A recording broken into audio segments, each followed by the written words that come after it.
Halo semuanya, perkenalkan nama saya Hedi Erlangga. Saya adalah mahasiswa program studi agribisnis angkatan 2025 di Universitas Katolik Santo Agustinus Hippo. Pada video kali ini saya akan menjelaskan materi dari bab 1 sampai bab 13 secara singkat. Mata kuliah Pemasaran Agribisnis, dosen pengampus Polikarpus Payong, SP, MP. Bab 1. Inti dari materi bab 1 mengenai definisi dan pengantar dasar pemasaran. 1. Kebutuhan. 2. Keinginan. 3. Permintaan. 4. Segmentasi. 5. Pasar sasaran. 6. Positioning. 7. Penawaran. 8. Merek. 9. Nilai. 10. Kepuasan. 11. Saluran pemasaran. 12. Rantai pasokan. 13. Persaingan. 14. Lingkungan pemasaran. Bab 2. Mengembangkan strategi dan rencana pemasaran. Inti dari materi ini yang saya pelajari dan simpulkan yaitu orientasi pemasaran holistik dan nilai pelanggan. 1. Eksplorasi nilai. 2. Penciptaan nilai. 3. Pengantaran nilai. Rencana pemasaran beroperasi pada 2 tingkat, yaitu rencana pemasaran strategis. 2. Rencana pemasaran taktis. Sistematika rencana pemasaran. Rangkuman eksklusif, analisis situasi, strategi pemasaran, proyeksi keuangan, kendali implementasi. Bab 3. Mengumpulkan informasi dan memindai lingkungan. Dari materi ini yang dapat saya simpulkan yaitu keunggulan informasi memberikan keunggulan kompetitif bagi perusahaan untuk mengambil keputusan pemasaran yang tepat, akurat, dan cepat melalui marketing informasi sistem. Sumber data itu marketing informasi sistem, yaitu catatan internal dan intelijen pemasaran. Respon dinamika pasaran. Pemasaran wajib membedakan singkat, keberlanjutan, dan perubahan sosial. Analisis lingkungan makro dibagi menjadi 6, diantaranya demografi, ekonomi, sosial budaya, alam, teknologi, politik, atau hukum. Bab 4. Melaksanakan riset pemasaran dan meramaikan permintaan. Kesimpulan dari materi ini adalah melakukan langkah-langkah yang tepat. Tujuan, definisi, langkah awal, instrumen data, dan keputusan sampling. Tujuan menyediakan informasi akurat dan tepat waktu untuk memahami sikap serta perilaku pembeli. Definisi. Proses sistematis merancang, mengumpulkan, menganalisis, dan melaporkan data. Langkah awal. Mendefinisikan masalah, menentukan alternatif keputusan, dan menetapkan instrumen data. Kuesioner, teknik kualitatif, asosiasi data, visualisasi, layering, serta alat teknologi, kamera mata, galvanometer. Keputusan sampling. Menentukan siapa yang disurvei, berapa banyak dan bagaimana cara memilihnya. Bab 5. Dari materi bab 5 ini saya menyimpulkan beberapa kesimpulan, diantaranya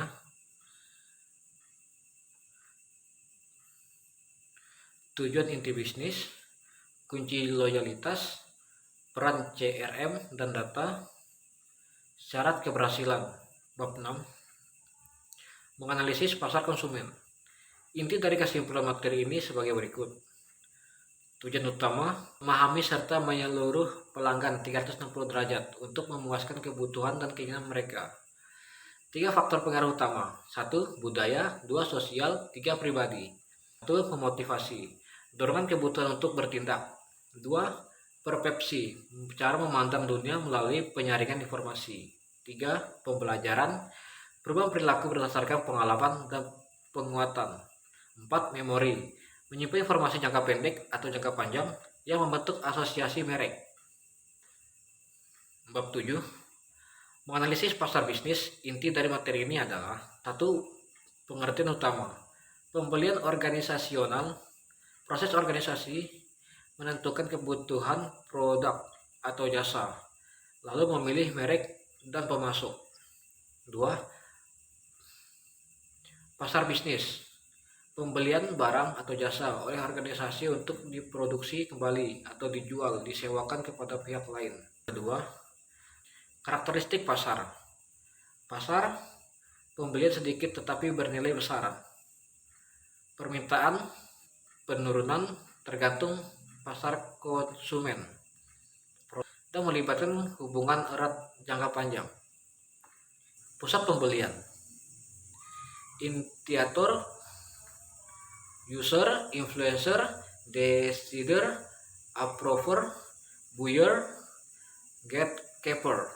Yang keempat, hubungan pembeli dan pemasok.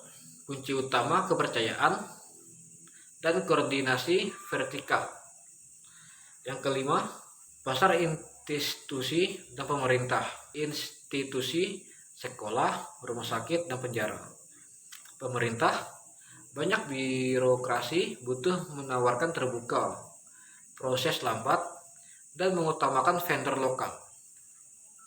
Bab 8. Mengidentifikasi segmen dan target pasar. Inti dari segmen dan target pasar, pergeseran strategis.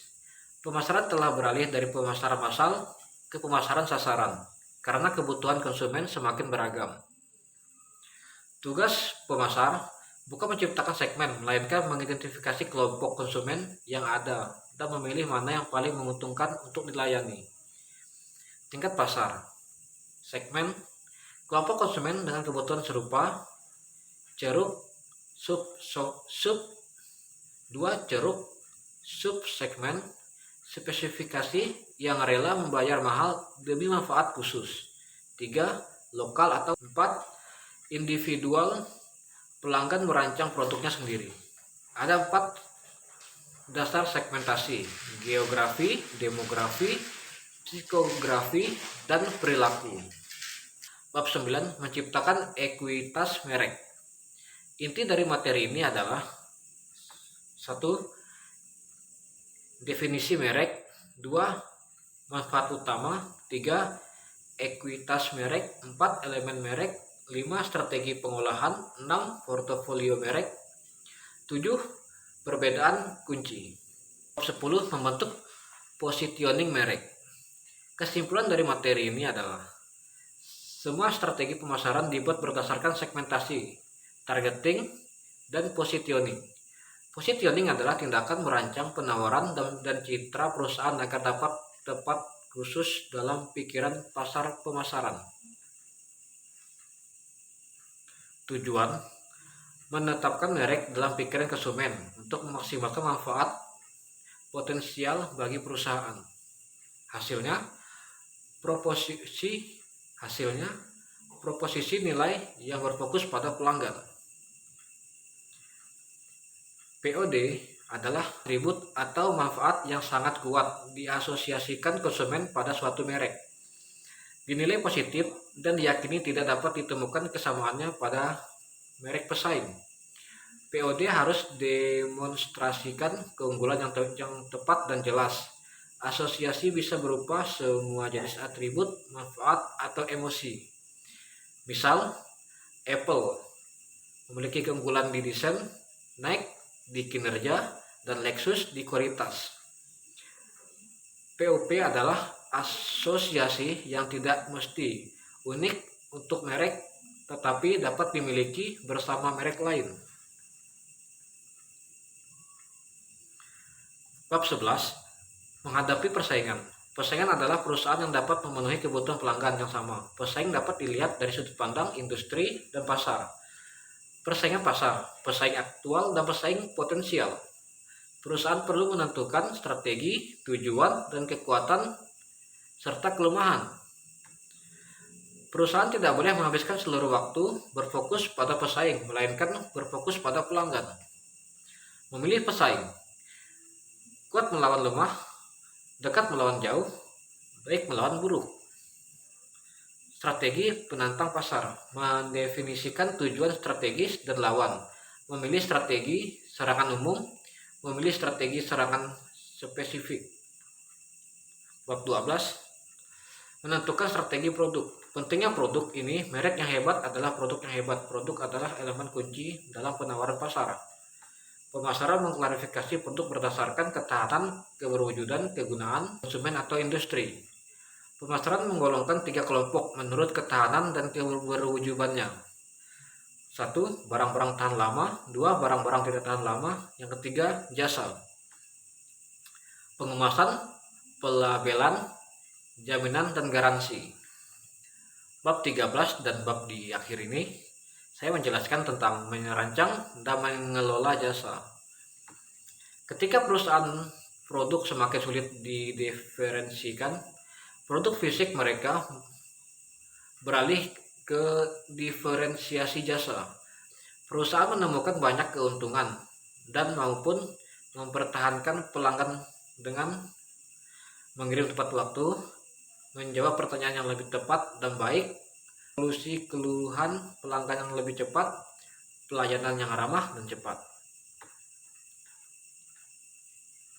Sifat jasa tidak bisa disentuh, dilihat, dirasakan, didengar, dan dicium sebelum dibeli. Strategi permintaan pasokan jasa. Strategi sisi permintaan.